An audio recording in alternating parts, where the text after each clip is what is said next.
Hello, everyone, and welcome to the ProsPros podcast. I'm your host, Tali Shammas, and today is a special bonus episode. And I'm going to be talking about a topic that many of you have expressed interest in, and that is querying.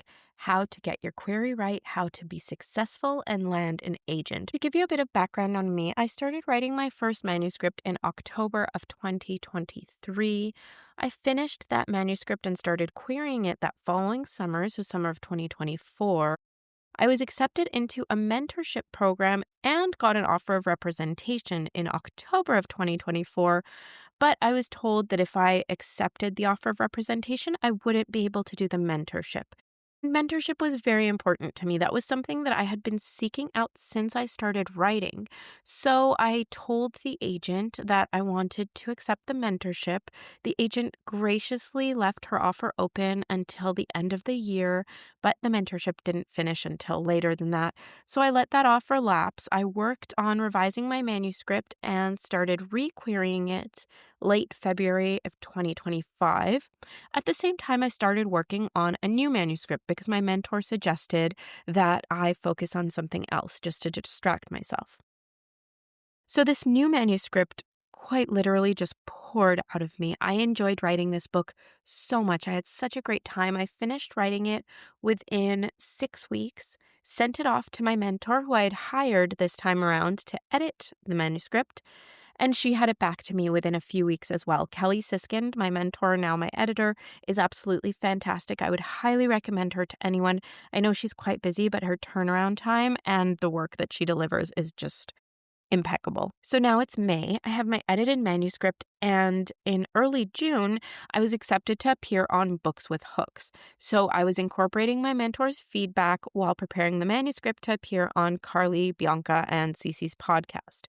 So the podcast rolls around, and Carly and Cece had the best feedback for me. I took their feedback and ran with it, completely rewrote the beginning of my manuscript, and within a month, I was ready to start querying. Now, with my previous manuscript, I'd had interest. I had about 11 fulls out at the time, but it wasn't this crazy whirlwind. That was exactly how I would describe the agent reaction to my second manuscript. I got my first full, I think it was within a day of starting querying, and they just kept rolling in.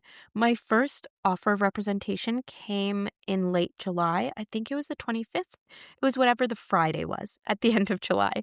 And so I asked that agent if I could have 2 weeks to, just nudge all the other agents that had my fulls, nudge the agents that had my queries, see if anyone else was interested in working with me. And it so happened that that same day, there was another agent who expressed interest in the manuscript. So I let that agent know that I already had an offer. And so they told me that they wanted to arrange a call for Monday. So the Monday came around, that was my second offer. And then another agent let me know that they were interested and wanted to arrange a call. Now, this entire time, I'm thinking about this one agent that I met in person the previous year and whom I had pitched my first manuscript to. She expressed an interest. I sent her that first manuscript and she rejected it, but she said that she would be happy to look at future work. Now, when I went to her page on the agency site, it said that she was only open to queries by referral. And so I thought, well, does her telling me that she's interested in seeing future work count as a referral? Or do I need to get someone else to tell her that I've written another book? I was hemming and hawing. I really didn't want to disrespect her. I wanted to make sure I abided by all of the rules, So I kept telling my husband, I really want to reach out to her, but I don't know. Finally, the Monday, I think it was the 5th, that was before my August 8th deadline. No, it was the 4th. My husband said, just email her. Tell her you wrote a second book. Ask her how she's doing. You don't need to query her, but let her know that it's a possibility. So I did. And she immediately wrote me back saying, send me the manuscript. So I did. She read it that same day and told me she was interested in offering.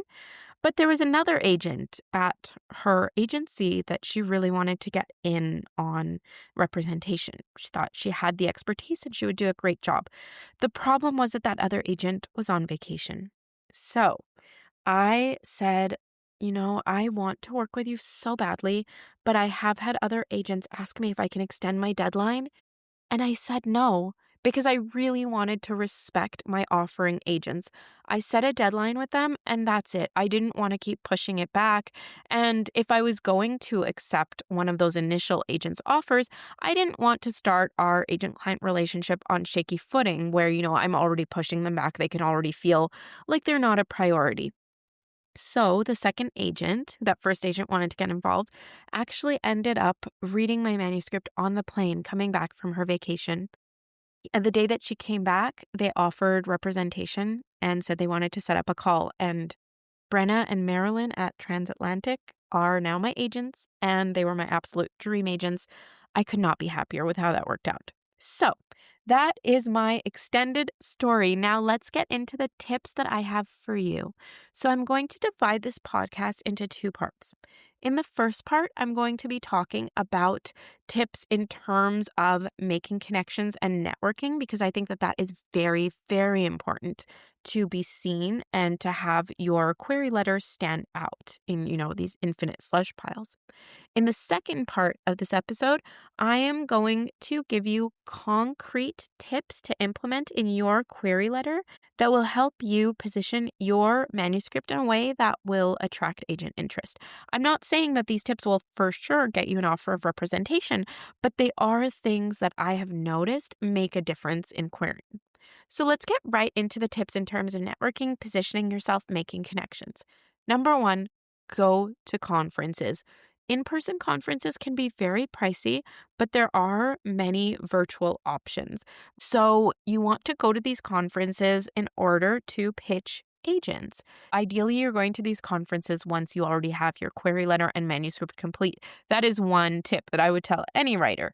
Do not start pitching agents before your manuscript is ready. That's actually the mistake that I made when I queried Marilyn the first time.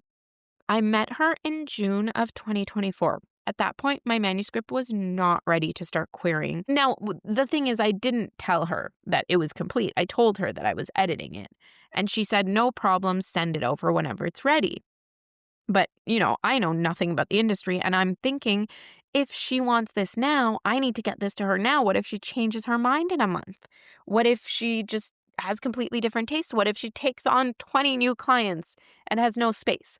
So I really, really rushed through my edits. I could have taken months to edit that manuscript. I did not. And that was a mistake. And I think that's why she rejected me the first time. It all worked out. So that's the important part, that you take these experiences and you learn from them. But querying too early is really a ubiquitous issue, I think, amongst writers. We are so anxious to get our work out there. But the thing is, this industry is so slow. There's going to be so much waiting.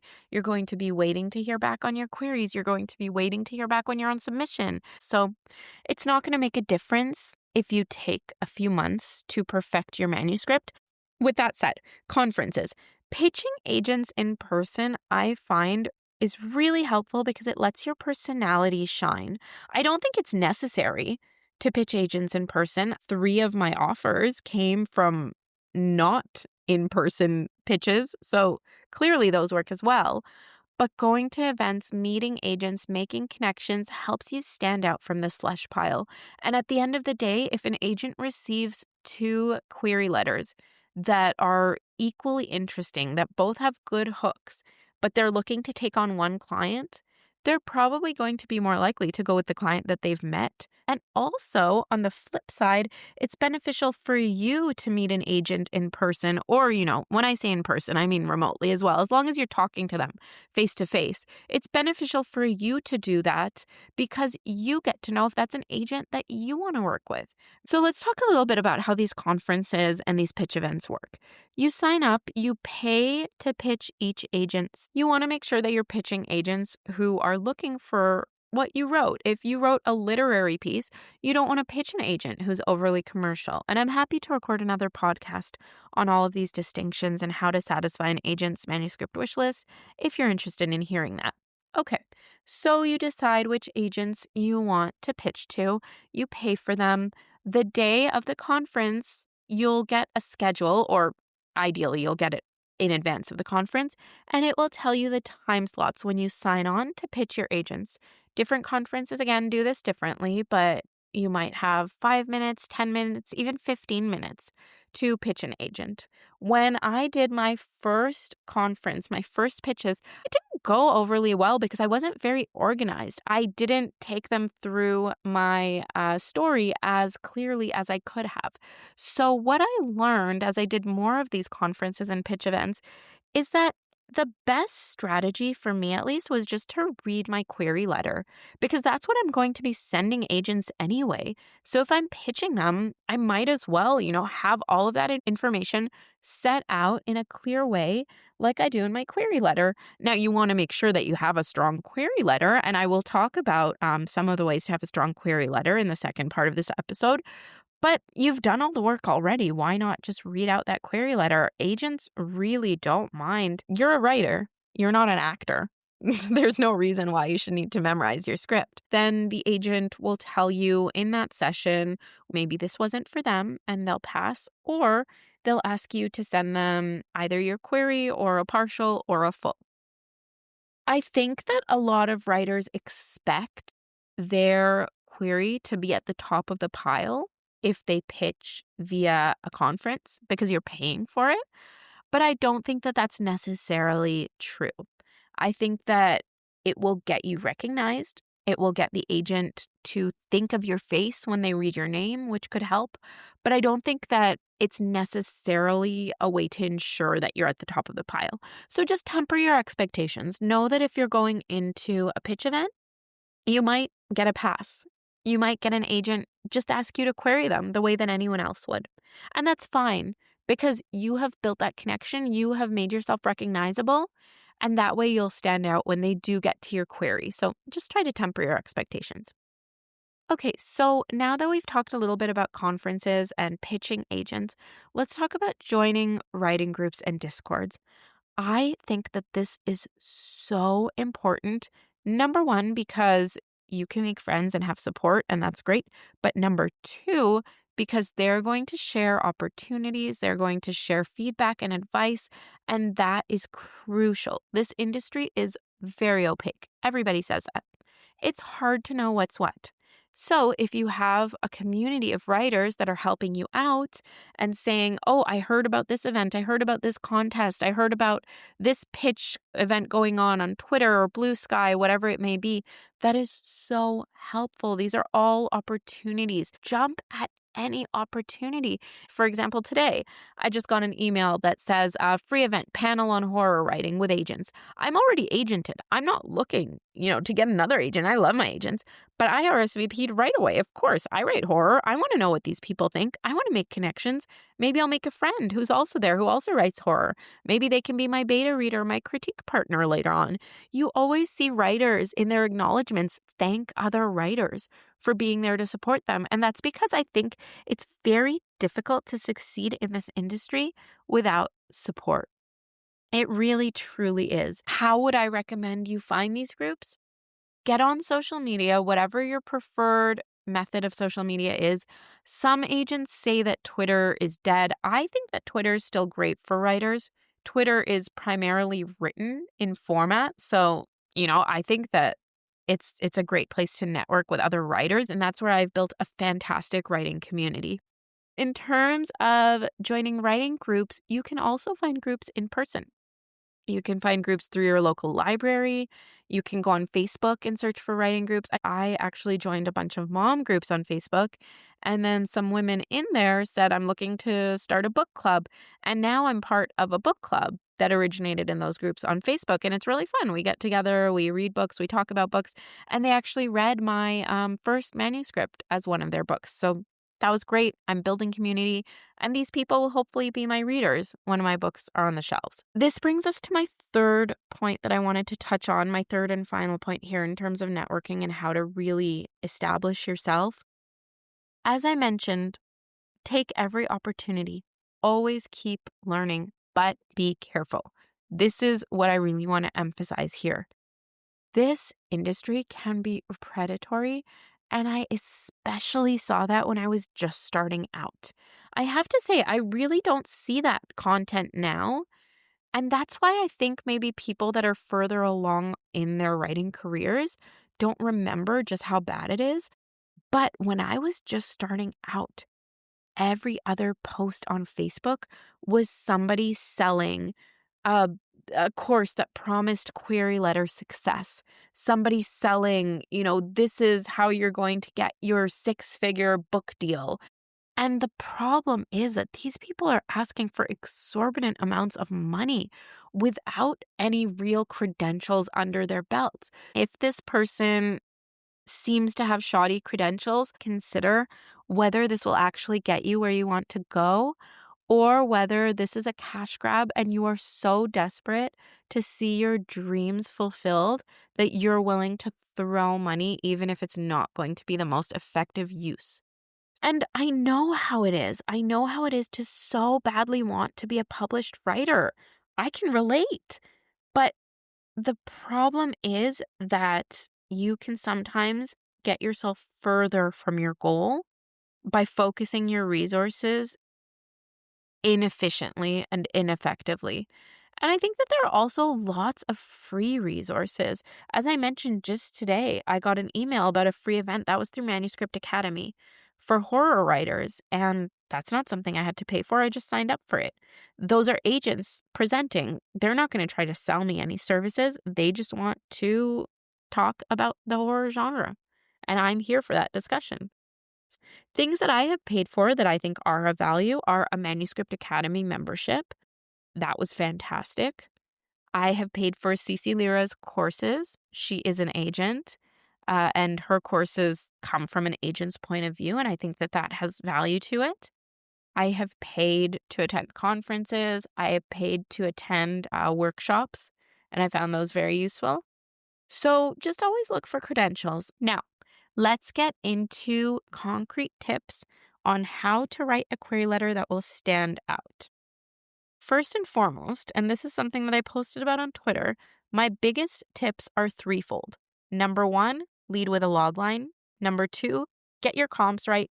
Number 3, don't skip the stakes. What do these mean? Lead with a logline means to start with your pitch. Start with a sentence that presents your character, your conflict, and the stakes of your story. There are other ways to write a logline. This is just personally my favorite, and I think it can work well for various different manuscripts. But what this will do is hook the agent right away, tell them what your story is about, position it really well in the market and also in their client list, because agents are looking for something that they can sell first and foremost, but they're also looking for something that plays well with other clients' work. So if an agent already has a manuscript that's very similar to yours, it's not in your best interest or in the agent's best interest for them to take you on as a client. Because think about when you're on submission, certain editors also have manuscript wish lists. They're also looking for certain things. So if an agent sends that other client's work over to an editor, they won't be able to send your work over. Well, they can, but it's not a good idea to send 2 clients' work at the same time for obvious reasons. So you want agents who you're querying right away to know what your manuscript is about. Getting your comps right, my second tip. Comps are so important. Comps will show, number 1, that you know the market. Number 2, that you know where your book would fit within the market. And number 3, that your book is expected to perform well based on these other books that performed well. Now, there are a few things that you need to know about comps. So number 1, you don't want to use super popular books as comps because they're outliers. They're not really comparable. You can't say, I've written the next ACOTAR, I've written the next Fourth Wing, because really nobody can predict what's going to be the next big thing. What you want are books that have reasonable levels of success that are similar to your book in terms of the themes, the plot, the characters. And I say to use comps from the past 5 years, but really you want to be using as recent as you can. So 2 to 3 years is ideal. Just find new books, constantly be aware of what new books are coming out in your genre. New books come out so often because what you want to show is that based on how the market is now, this is how your book will perform. Don't skip the stakes is my third point. I see this so often. People will have a fantastic idea for a book. It's really drawing me in, but they don't make it to that finish line where they say, why does this matter? Why will the reader care? I've seen some people, for example, present a log line that'll be something like, Annabelle is a 21-year-old journalist who must expose the corruption behind her local government. Something like that. But why? What happens if she doesn't? This sounds like it could be a really interesting story, but you haven't taken me to that final endpoint of why does it matter? Stakes can be internal or external. So what that means is that stakes can matter to your character personally, to their well-being, to their mental health, to their satisfaction. These are internal stakes, or they can be external. So that's, exterior to your character. So is it going to affect their family? Is it going to affect their city? Is it going to affect the entire world? And stakes don't have to be huge. Stakes can be small. They can be quiet, but they need to be there. That's the important part. So you always want to have those 3 elements in your query letter: a logline, comps, stakes. Now, my third concrete tip, and this is for the narrative part of your query letter. So that's the part where you are actually explaining what happens in your manuscript. Your query letter, unlike a synopsis, doesn't have to have spoilers, but what it has to have are plot points. You want to summarize the action. I often see writers have vibes and not plot points in their query letters. What does that mean? A vibe gives you the atmosphere. You can say, this is a gothic story. This is a haunting tale. That's great, but that doesn't tell me what it's actually about. So in my query letter, it's magical painter Stasi is chosen to compete for a coveted art residency hosted by the von Nachtraben family, Europe's most powerful paint magnet. Rumor has it a past competitor was set ablaze by her cohort. Still, Sassy eagerly accepts, hungry for recognition and desperate to claw her way out of the brothel where she secretly works. At the von Nachtraben estate, Stasi is forced to share a room with Helmi, her art school rival. Even worse, the grisly rumor becomes all too real. A fellow competitor is killed, forcing Stasi and Helmi to set aside their differences and uncover the dark truth behind the competition. When their investigation leads them to a toxic green pigment engineered to weaken women who paint, they suspect the purpose of the competition isn't to identify the strongest magical women, but to eliminate them. As a forbidden sapphic romance kindles between Stasi and Helmi, and more women perish, the rivals to lovers navigate deadly trials, backstabbing competitors, and the von Nachtraben's insidious web of control. Stasi will risk her love and her life to stop the elite intent on silencing women and upend the rarefied world she once longed to join. So there you go. Those are all plot points. Stasi's chosen to compete. She wants recognition. She has to share a room with her art school rival. A fellow competitor is killed. They find a toxic green pigment. The romance kindles. Women perish. Deadly trials. Backstabbing competitors. Insidious web of control. These are all plot points. These are not vibes. These are solid things that happen. And that is because your plot points should kind of carry the vibes of your book. They should show, clearly after listening to this, you wouldn't think that this is a happy-go-lucky light story. You would think this is a gothic fantasy with elements of horror and a romance B-plot. And so I don't need to say that. That's just my action carries that along with it. So I hope that helps. I've tried to keep this concise, but I am more than happy to record other podcasts or even type out a post about this.